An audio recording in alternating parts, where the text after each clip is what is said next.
আগামী ২৬ ফেব্রুয়ারি রাজধানীর মানিক মিয়া এভিনিউয়ে আত্মপ্রকাশ হতে পারে ছাত্রদের নতুন রাজনৈতিক দল। আহ্বায়ক হিসেবে অন্তর্বর্তী সরকারের উপদেষ্টা নাহিদ ইসলামের নাম চূড়ান্ত করা হয়েছে। পরের পদগুলোর জন্য জাতীয় নাগরিক কমিটি ও বৈষম্য বিরোধী ছাত্র আন্দোলনের প্রথম সারির কয়েকজন নেতার নাম রয়েছে আলোচনায়।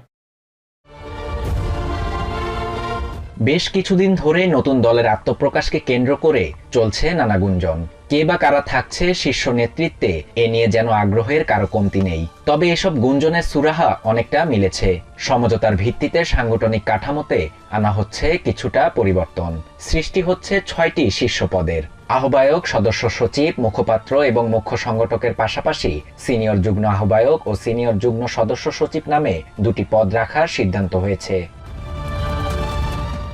ছাত্র জনতার গণঅভ্যুত্থানের সময় সামনের সারিতে থাকা ছাত্র নেতারাই নতুন রাজনৈতিক দলের শীর্ষ পদগুলোতে আসছেন।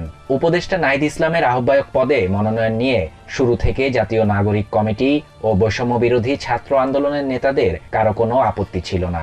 সদস্য সচিব হিসেবে কে আসবেন মূলত তা নিয়ে ছিল মতবিরোধ। তবে সমঝোতার ভিত্তিতে এই পদে আক্তার হোসেনের নাম অনেকটাই চূড়ান্ত।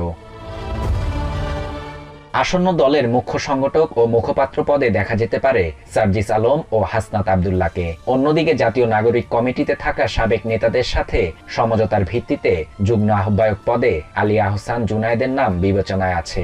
আর সিনিয়র যুগ্ম সদস্য সচিব পদে আসতে পারেন জাতীয় নাগরিক কমিটির বর্তমান আহ্বায়ক নাসির উদ্দিন পাটোয়ারি।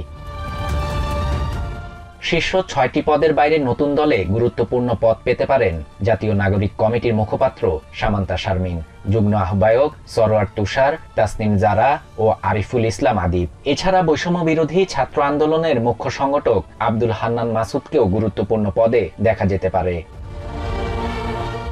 নতুন এই রাজনৈতিক দলের আত্মপ্রকাশের সম্ভাব্য তারিখ ২৬ ফেব্রুয়ারি। সেদিন রাজধানীর মানিক মিয়া এভিনিউয়ে দলের আনুষ্ঠানিক ঘোষণা দেয়া হতে পারে।